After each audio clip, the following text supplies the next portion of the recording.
গোলমরিচের গুঁড়া, কাবাব মশলার গুঁড়া, কাঁচামরিচ বাটা, রসুন বাটা, আদা বাটা, লবণ, চিনি, টমেটো সস, লেবুর রস, কর্নফ্লাওয়ার ও ছানা। প্রিয় দর্শক, আমরা উপকরণগুলো জেনে নিলাম। এবার আমরা মূল রান্নাতে চলে যাচ্ছি। আপু, আপনি রান্নাটা শুরু করতে পারেন। প্রথমে মিক্সিং করে নেবেন। হ্যাঁ, প্রথমে মিক্স করে নেব। প্রিয় দর্শক, বলা বাহুল্য, যেহেতু এটি রসুই ঘর, আমরা সবাই এখানে প্রবেশ করার আগে হাতটা ধুয়ে নিয়ে আসি। আমরা যখন যা প্রিপারেশন করি তা পরিষ্কার হাতেই তৈরি করি। আচ্ছা, আমরা প্রথমে ছানা নিয়ে নিয়েছি, তারপর কি নিলাম? তারপরে রসুন পেস্ট। রসুন পেস্ট, হ্যাঁ, তারপরে আদা পেস্ট। আচ্ছা, সব পেস্ট আমরা নিয়ে নিচ্ছি।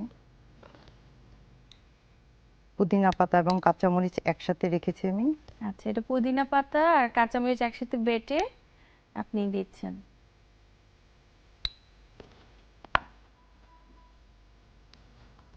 আমাদের কাবাব মশলা। কাবাব মশলা কি আপনি নিজে তৈরি করেছেন নাকি এটা পাওয়া যায়? এটা পাওয়া যায়, তবে আমি এটা নিজে তৈরি করেছি। আচ্ছা, কি কি মশলা দিয়েছেন এখানে? এখানে দারুচিনি, এলাচি, তারপরে কাবাব মশলার জন্য চিনি কাবাব, তারপরে বড় এলাচ, এই মশলাগুলো দিয়েছি আমি। আচ্ছা, সবকিছু একসাথে দিয়ে আপনি একটা মশলা তৈরি করে নিয়েছেন। এখানে আসলে কোনো সিক্রেট থাকবে না রান্নার, সবগুলো মশলার নাম আমরা যদি না জানতে পারি আমরা কিভাবে তৈরি করব। তাই আমরা প্রত্যেকটি মশলার নাম আপনাদেরকে বলে দিই, আপনারা পরিবারের সদস্যজন কতজন আছে সেগুলো আন্দাজ অনুযায়ী আপনারা করে নেবেন। প্রথমে আমি ছানাগুলো একটু মিক্সড করে নিব। আচ্ছা, এখানে আদা বাটা, রসুন বাটা, পেঁয়াজ ধনেপাতা বাটা, তারপর কাবাব মশলা, লাল মরিচের গুঁড়ো, এগুলো সব টমেটো সস, এখন আমরা সব মিক্স করে নিচ্ছি। অনেকে মিষ্টিতে শুধু মিষ্টির জন্য চিনি দিয়ে থাকেন, অনেকে ঝাল আইটেমগুলোতে শুধু সল্ট ইউজ করেন, কিন্তু ব্যালেন্স করার জন্য কিছু কিছু আইটেমে কিন্তু আমরা দুটাই একটু পরিমাণে ব্যবহার করি। 1 চিমটি হলো লবণ দিয়ে থাকি চিনির আইটেমে, বা 1 চিমটি হলো সুগার দিয়ে থাকি ঝাল আইটেমে, তাহলে একটা অন্যরকম একটা ফ্লেভার এনহ্যান্স করে। আমরা মিক্স করে নিচ্ছি। হোয়াইট এগটা দিয়ে দিচ্ছি। হোয়াইট এগ মানে ডিমের সাদা অংশটা নেওয়া হচ্ছে। ডিমের সাদা অংশ নেওয়ার জন্য কোনো স্পেশাল কারণ আছে? কারণ একটা ডিম ফেটেও তো দিয়ে দেওয়া যেত, নাকি আপনি কালারটা সাদা রাখার জন্য আমরা হোয়াইট এগটা দিচ্ছি। তাহলে এখানে একটা ডিমের যতটুকু হোয়াইট অংশ আছে, সাদা অংশ আছে, সেটা আমরা দিয়ে দিয়েছি। এরপর আমি কর্নফ্লাওয়ার এবং ময়দাটা দিয়ে দিচ্ছি। আচ্ছা, কতটুকু আন্দাজে দিচ্ছি আমরা? পরিমাণ মতো আর কি, 2 চামচ দিলে হয়ে যাবে। আচ্ছা, 1.5 টেবিল চামচের মতো আমার মনে হলো, আর এখানে 1.5 টেবিল চামচের মতো ময়দা আমরা দিয়ে দিচ্ছি। আমি একটু হাতে তেল নিয়ে নিচ্ছি।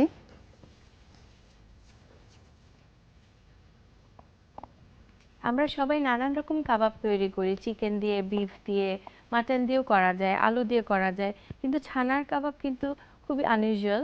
আমরা আজকে শিখে নিচ্ছি কিভাবে ছানার কাবাব তৈরি করতে হয়।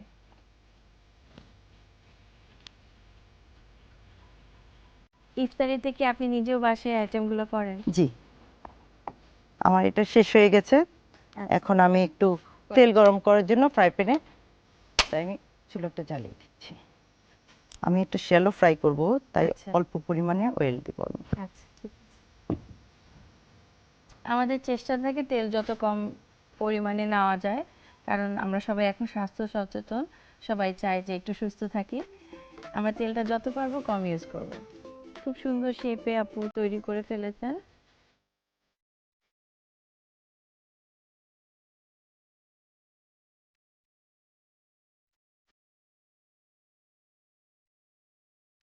ইফতারের সময় এরকম ভাজা পোড়ার আওয়াজটা খুব ভালো লাগে, রান্নাঘর থেকে যখন এই আওয়াজটা আসে।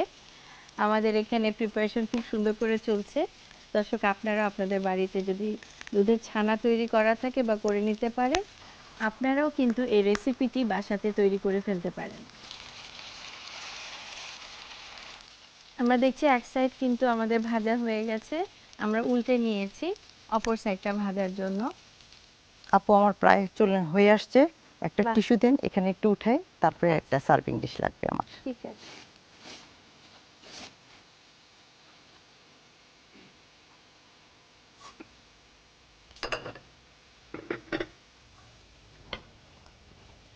তো আমার মনে হয় এই ডিশটাও আপনার সুন্দর হ্যাঁ, হবে। এটা সুন্দর।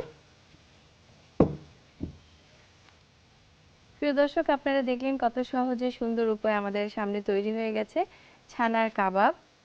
দেখতে খুবই সুন্দর এবং শেপটাও খুব সুন্দর হয়েছে। এখন আমরা সার্ভ করব। আমি একটু সাজিয়ে নিচ্ছি আপু, আমার ঠিক আছে। কিন্তু ছানার কাবাবটা হয়ে গেছে। আচ্ছা।